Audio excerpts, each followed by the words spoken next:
I'm Allison Colarosi, here with my husband, Dr. David Colarosi, the psychologist, and we're here for Shrink Wrapped, where we talk about popular psychology, things that are happening, and also answer listener questions, and mostly my questions. Right? Yeah, that's right. So we are. So we've got this on YouTube. It's also a podcast. You can get it wherever you get your podcasts. And this is episode 6. I can't believe we've already got five completed. So it's been fun. Not a fuss or a fight. No. Okay. So what do you want to talk about? How have you been? Well, I've missed you. I've missed you too. But while you've been gone, I've been killing the game. So I went on every year my family goes on a big fishing trip.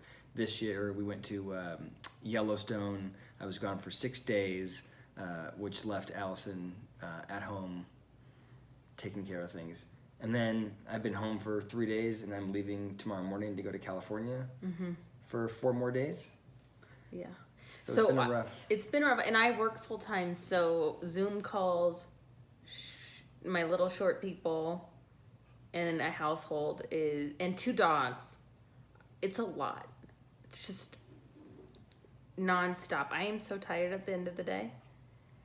But I did a wonderful job, like preparing the house and setting you up for success before I left. You did not.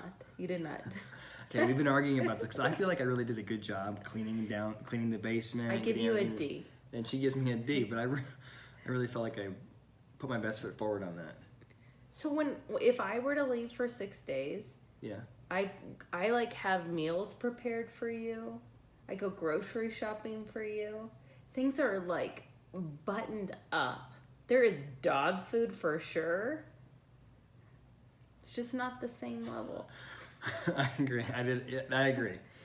But I cleaned. And then the tree guys came and I didn't even know what to say to them. They're like, so we're supposed to do this and this, and I was like, I have no idea. And he's in the back country. Yeah.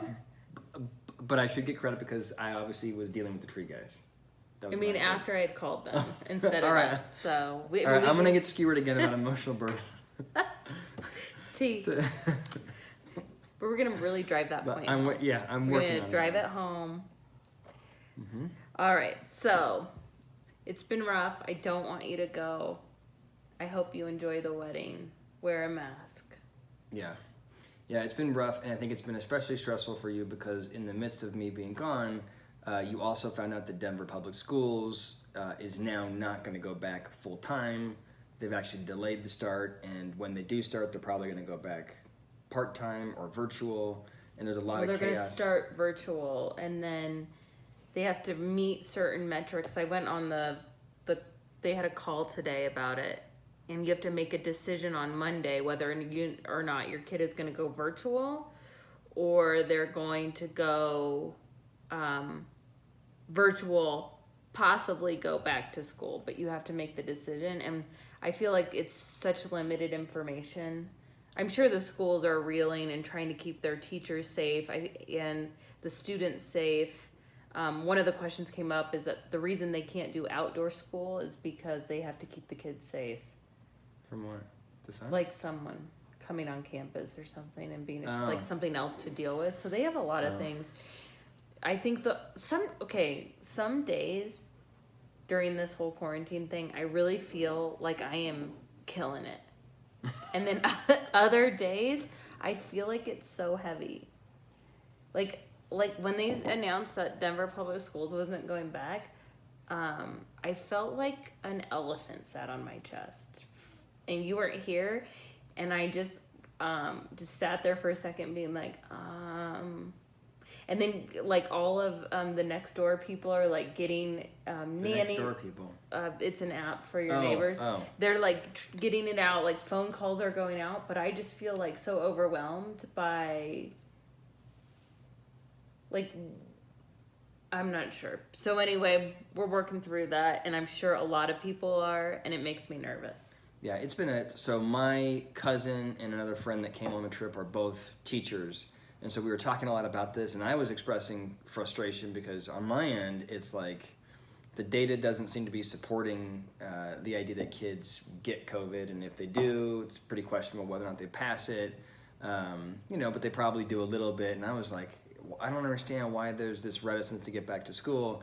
And then my cousin made a good point, which is, what about the teachers? Like the teachers, unlike, you know, a nurse or a physician, they didn't sign up to be kind of in risk in this way when they decided to become teachers. And so for us to all of a sudden be like, hey, get back out there and take care of our kids, it definitely puts an undue burden on them. And they're getting pay cuts because tax dollars are down. So in addition to them being asked to go put themselves at risk and put their families at risk, they're also getting paid less. It's not like they can, you know, I was thinking, well, maybe because we need them more, maybe we can pay them more. Yeah, it is a crazy, because one of the things they mentioned on the call was that if, like, what happens if it's the teacher that gets sick and there's like 25 kids in the class, then they have to scramble and get another educator. Yeah. It's a total nightmare, whatever side you fall on. And I think where I'm at emotionally, like, I'm very concerned about the teachers. I'm also concerned about the students. And then I'm also concerned about, like, the chasm it can cause, like, socioeconomically by kids not being in school, because certain kids are not able, like, the best chance they have at a healthy adult are their teachers and the interactions they have at school. Or, like, the best chance that they have at getting, like, 3 square meals a day is from school, which is really sad. But now, now they are delivering, or they are providing meals, but then, like, if the school buses aren't going to school, how is the kid gonna get? It's so much. And then they need to have internet. Like, Denver's providing all the computers to the kids and hotspots. Mm-hmm. But I still feel like, if, you know, like, I don't know, I just feel like they don't have the support. There's no question. If you're a single parent, and you've got 1 or 2 kids at home, and you have to go to work, and your kid's not able to go to school, you are going, in many cases, may not be able to afford to have, you know, a nanny or a nanny share come in. Your kid's going to be stuck at home by themselves. And so for me, when you talk about a chasm, I think the chasm is those kids may not get the same level of care or education that a kid that's able to go to a private school or get a nanny or all those kinds of things would receive. Like, they'll be, once they're out of the system in that way, I think it can be more difficult for them to grow and develop. Yeah. I feel very fearful about it all, and I see, in this instance, I see everybody's side. It all makes sense to me, and I don't know what the best answer is. And it's crazy. Anyway, let's talk about a happier topic. Can I say one thing about it? Like, I do want to, I don't know what the society was that came out, but like Academy of Pediatrics or somebody came out and was talking about the not economic, but the impact on kids not to be able to be social for that time. Mm-hmm. And I just want to validate that. Like, for me, that's what, for our kids, for Enzo, who's our 5-year-old, that's what I'm worried about. I'm less worried about the academic piece, but I am concerned about him being continually exposed to other kids and relationship development and all that kind of stuff. And to me, that's a major miss if we're not able to provide that for him. So when we were on the super serious quarantine lockdown for 8 weeks, I felt like Enzo was sadder. Yeah, for sure. I thought he was too. Cause, like, I couldn't chase him as much as he wanted and play. Like, I would have to chase him for hours. Yeah, that'd be that's a full-time job. So I could already see. I think our other one was, our little guy was totally happy no matter what. Yeah, the 2-year-old was good. All right, so thank you for humoring me on that topic. What do you? I have a couple. We're gonna take Inadequate Deb's question and also Katie May's question, but I'd like to start with ghosting first. Which is your question? Which is my question. So what's the question? Why do people ghost, and why is it hurtful? Well, can you define ghosting? So ghosting is when you're in a relationship, either romantic or a friendship or family member, and all of a sudden there's like zero contact and zero reason why. It's just like they died and went away. And I feel like you mourn it that way. If you've been ghosted. If you've been ghosted. Yeah, so I always hear ghosting, like if you're like on, if you're on one of the dating apps, you have a couple dates and you're tired of that person, instead of going through the burden of calling the person and saying, hey, you're great, but I don't want to spend any more time with you, you just lose their number and you ghost them. But I think it can be pretty damaging if you're in a closer relationship, like if it's a family member or a friend or someone that you have to interact with frequently, and they all of a sudden bail on you and you're left sort of wondering what went wrong. I think it can be pretty painful because there's this sort of feeling of, where did I misstep? How did I go sideways? You feel, the unknown creates more distress than if you actually had the conflict. Just like to quote Brene Brown, the story you tell yourself. Yeah, well, you start telling yourselves multiple stories, right?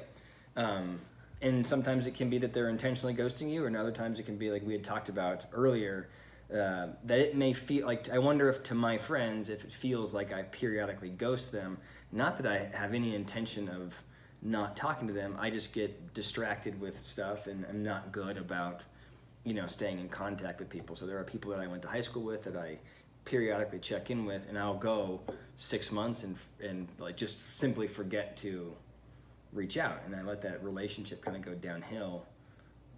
So I wonder if those people feel like I'm ghosting when I wonder if they tell themselves a story that's not true. Ghosted.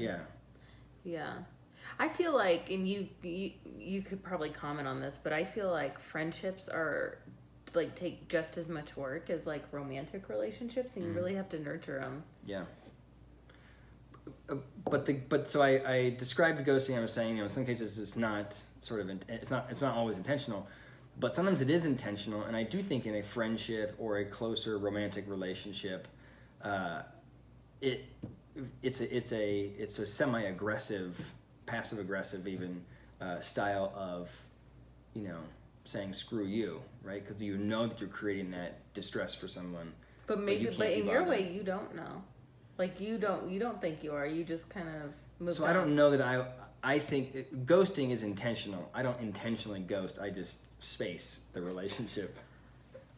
But I'm saying if I'm in a relationship with someone for 6 months and I get tired of them, instead of breaking up with them or instead of telling them that I'm frustrated with them, if I just discontinue the contact intentionally, that's kind of passive aggressive, right? I know it's going to be uncomfortable for them, but I don't want to have the conversations. It's passive aggressive, or maybe it's conflict avoidant. You're putting a lot of distress or pain on the other person and trying to avoid it all yourself.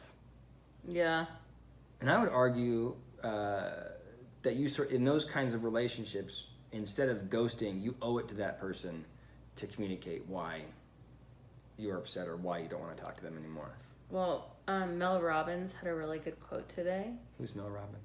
She's the person that wrote 5, 4, 3, 2, 1 Blast Off, that book. Oh, okay. I don't know all I can tell you is what my wife does is like when she gets up, Allison gets up 5:30 every morning to go work out. 4:30. I'm asleep. But when she can't get out of bed, she goes 5, 4, 3, 2, 1, blast off, and then she just jumps out of bed. I am not wired that way, but that's how she gets up. And that's from that book? It's from that book. Oh. I love that. It's called The 5-Second Rule. If you haven't read it, it's good. And actually, I really enjoy following her on Instagram. She's inspiring. But her quote today was, "How people treat you is not a I'm gonna screw it up, but it's like it's not a reflection on you. It's a reflection on them, basically." Mm-hmm. And so why? Yeah. So I just misquoted that, but I love that because it's true. Like if someone's ghosting you, then they're like have their own stuff. They got their own issue. They got their stuff. Yeah. Like they're feeling insecure about something, or they're hiding some narcissism or something. Well, speaking of ghosting, I heard that you got ghosted by a certain someone. My friend, yeah. No. Oh yeah. Well, I thought he was my friend. So I got ghosted by Dave Hollis on Instagram, and it broke my heart a little. Like I felt like, I really liked him. We've been going through a hard season. Yeah. We've been going through a hard season. And so it wasn't my finest moment. Wait, so what? Yeah. I'm going to tell him. He wrote some obnoxious, what I thought was obnoxious on Instagram. So I just wrote a comment that said, you suck. I feel like that. And that was all you said? That's all I said. But then after that, like I told David, I think Dave Hollis got rid of his Instagram, and he didn't. My Dave can see Dave Hollis's Instagram. All my friends can see it. Not me. I have been ghosted because I wasn't my best self. Here's what I would say is if I were Dave Hollis's friend, if I was his, if he was consulting me on how to manage his social media, I would do the exact same thing. I would just go through my Instagram account or whatever, and anybody who said something negative, I would just cut him out. Because he's got so many people. I am sure you're not the only one to tell him that he sucks, and I bet that that's pretty mild for his. Even so. But I can't tell you. Are you excited about it? It's kind of a cool thing. Like at least he knows he at least thought about you for a second for him to unfollow you. He took a picture with me at Rise. He knows who I am. Yeah, I'm sure. I bet you he's sad about losing that relationship. Well, if you read his book, you would know that he does get sad about people writing negative things, and then he wants to come over and have dinner to prove that he's not negative. Oh, really? Yeah.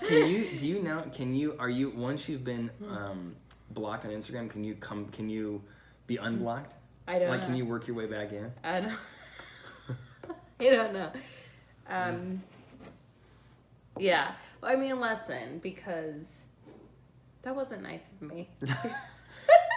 Will you talk? And you are still reading Rachel Hollis's Sunday emails, right? Yeah. I haven't read those. She got a dog. Oh, I did read that one. Is that the last one you read?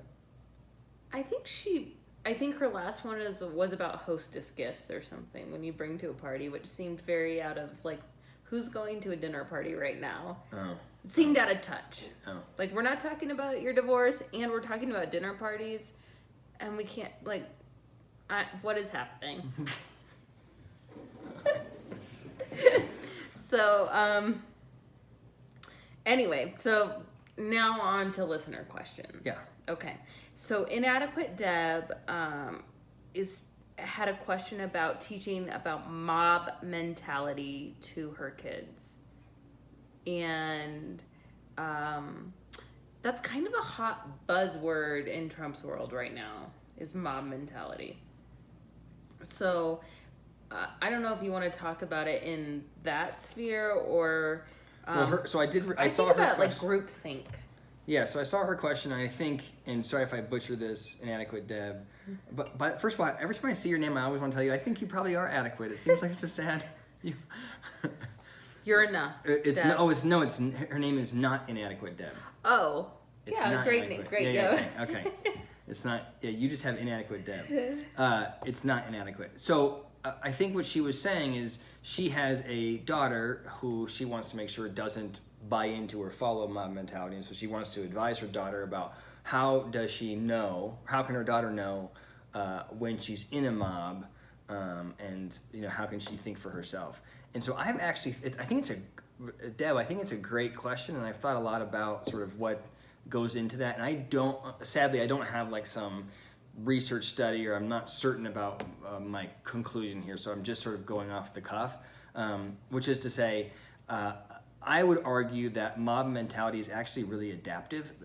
People are by nature very tribal, and if you think about kind of the evolution of our history, there was a time that it was really important for us to be in tribes. And when you're in a tribe, it is adaptive for you to operate as a single unit, and that's protective. If you just go out on your own and think independently, that can be really dangerous, right? But as society has evolved, that strategy of just tying into a tribe or a mob can be maladaptive. So I feel like it's ingrained in our DNA to work as a group all of the time, when now we probably have the ability and should be more intentional about thinking independently. So that's just to say, I think that's why mob mentality exists. And then as far as what to tell your daughter, I would say that it's obviously encourage her to think independently and always challenge her. I would tell her to always challenge herself to think outside of the box and not just do what other people are doing. But that's pretty difficult, especially for a teenager. It's pretty difficult to find yourself and be different than everybody else. It's hard.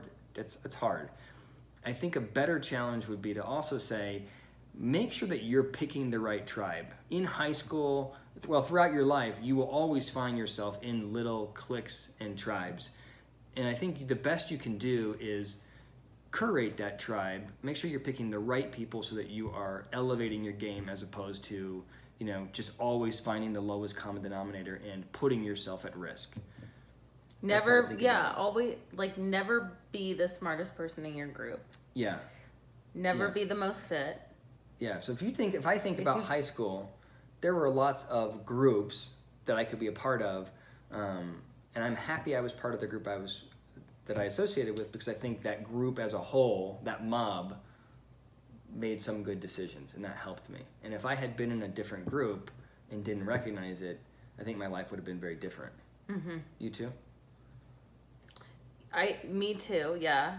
And also, I think that, based on my data, I have shown that I am nonconformist. Yes, you are. Yeah. Yeah, that's true. It's easy for her to go. You more than most, I think, are comfortable doing things differently than other people. I like to do things. I'm not that I purposely do it different, but I'm not going to go with the grain to go with the grain. I would actually, if I was gonna, I'm not sure I totally agree with that. So part of my job is to evaluate leaders, but when they're hired into a company. So Allison's taken some of the tests that I use, and one of the tests shows that she doesn't conform to rules. And I think that's where I would say, I think you push back on rules or guidelines. I think you like to push back on rules or guidelines. Like that don't make sense. Institutional rules, you are really quick to go, that's stupid, and not do that rule, not follow that rule. But you are super, super, more than like anybody I know, invested in being part of a team and being part of a group and feeling connected to people. So I don't know that you can say like you don't want to be on the outside of groups. You want to be outside the rules. Yeah, At least that's how I think. Yeah. I think that's good. You're like the world's most social person. I'm social, but I think I'm also an introvert at the same time. I feel like I'm both. You can be both those things. Yeah. I'm a mixtrovert. Yeah. Okay. How do you call it? I don't know, but I like mixtrovert. I think there is a term for that. So what do you think about that answer for not an adequate Deb? I thought that was good. The other, Katie May's question. Wait, but what do you think? Do you have a thought for her? I don't want to just be the only one that responds. No, I thought it was good. I mean, I think you would say all the things that I would say. Mob mentality is hard right now, because if you right now I feel like we live in a world where there's no tolerance for a differing opinion on either side. So we're so polarized now, so if you're part of the Democratic mob, you can't really have a differing opinion than that. And I feel like the same as the conservative side. And it's really unfortunate, because I feel like because of that, you're labeled and then you're stereotyped, and dialogue's not happening. And in Brene Brown's new book, she talks about, I think it's called Braving the Wilderness or something, but she talks about how, because people are so separated in that way and in their mobs, people are actually lonelier, because they're not having conversations and they're automatically assigning stereotypes to other people, which is sad, and it does make you lonelier. Maybe that'd be a good book for not an adequate Deb's daughter to read. I think that book would be great for her to read. What's it called? I'm sorry, guys. I'll link it below. It's Brene Brown. I'll just put it in the notes. Well, I can pull it up real fast, guys. Braving the Wilderness. I was right. Brene Brown. Okay. Yeah, it's really good. All right, and then you have one for Katie May. Yes. All you've got is... Katie May asked you a question. She is severely disabled, and she is a caretaker that is also her boyfriend. So, Katie, I'm assuming you're getting paid by him. No, she's paying him. I'm sorry, you're paying him to take care of you. Or the state could pay him. Yeah, he's being paid for this job. And she is a very positive person from what she says, but he is very negative, and it seems like he's resentful about having to take care of her and do stuff for her, and also complains, she says, from morning to night, and it's bringing her down and also making her feel negative, and she wants to know how to deal with it. So first of all, Katie May, thanks for the comment. And when I read that comment, one of my very first jobs I had when I was starting off as a therapist was to work at a place that had me. I would go to different homes of people that were disabled that couldn't leave their house for whatever reason, and I would do treatment for them or do therapy with them.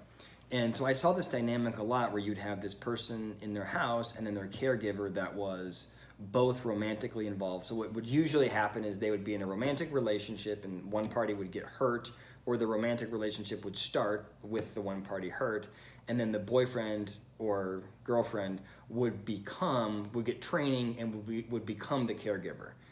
That's important because these caregivers are not people that decided on their own, I want to be a caregiver, and hopefully the state can pair me up with the right person. They were paired, and then the person became a caregiver. And I assume that, Katie May, that's probably what happened. I'm guessing that's what happened for you, because what happens is the level of care can be good or it can be bad, but it can be very difficult for a caregiver to live that life if that's not what they always wanted to do. And sometimes they do it and they're happy to do it because they really love the person, but it's hard. And so I can understand why your caregiver can be really negative. So that dynamic happens. I think it's a very common dynamic, but I want to say that I'm also proud of you for calling it out and not being okay with it, because what I saw a lot when I was working in that world is the disabled person saying, I'm lucky I've got this caregiver, and so I'm just going to suffer and deal with whatever, asshole I have in my life. And the reality is you don't have to do that. You really are the employer, and you really should advocate for yourself. So I don't know how bad it is, but let's just say it's on the extreme, and it's to the point where we would describe it as being emotionally abusive, and you're miserable in the house. Even though you may love that person, you still have the ability and the responsibility to get the right kind of care, and you can notify the state that the care you're receiving is not what you need, and you can get another caregiver to come in, and your boyfriend can go pursue another job and still be your boyfriend. I think that's an option that people rarely exercise, because you have this sort of a meshed relationship where you both feel dependent on each other and you can't really advocate for yourself. So the first thing I would say is, if it's that severe, advocate for yourself. The second thing I would say is, I think you want to be as intentional as you can about reaching out to people outside of your caregiver for support. So you had said in your comments, I think, that you're, reading books or watching positive movies or listening to positive music. All those things work as well. But I would go further to say, join an online book club, do what you can to go, meet other people outside in the community. I don't know exactly what your situation is, but the more you can reach out and expand your sphere of your circle of influence, the sort of less significant your caregiver will become. You can kind of minimize him by reaching out to other people. And then the last thing I would say, obviously, and I think you've done this, but be crystal clear about what you expect from him and the level of positivity and support you expect from him. That's a big part of being a caregiver, is the emotional side, the psychological side. And if he is just being so negative constantly, he's not doing his job. Sounds like he resents his role, and I don't think that's healthy for you, because it's not your fault. You're doing the best you can. Mm-hmm. And so honestly, you need someone in there that wants to be that person for you. And it's okay. Your boyfriend he can play a different role in your life. And maybe he will be less resentful and happier. And then you'll have someone that is paid to do that job and wants to do that job. Mm-hmm. And there's a lot of people that they really feel a calling to be a caregiver. So yeah, I would encourage you to maybe think about that, because you don't need people bringing you down. Yeah. The whole world can bring you down. You don't need that. Yeah, I agree. So and I also feel like I should say, just as you're talking, like I feel like we're, crapping on the boyfriend, and that's just from the paragraph that we read. Obviously, I've not met you, I've not met your boyfriend, so I also feel like we should hedge a little bit and say we don't know your circumstance, but those are some thoughts that we have just based on what we read. And thank you for writing in questions. Yeah. It helps us, and it helps the show, and it helps us formulate some good thoughtful questions. Yeah. So we appreciate it. Please keep the comments coming.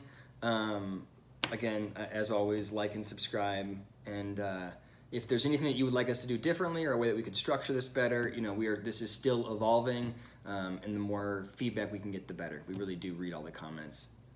Yep. So. All right. Thank you so much. Thank you. This was Shane.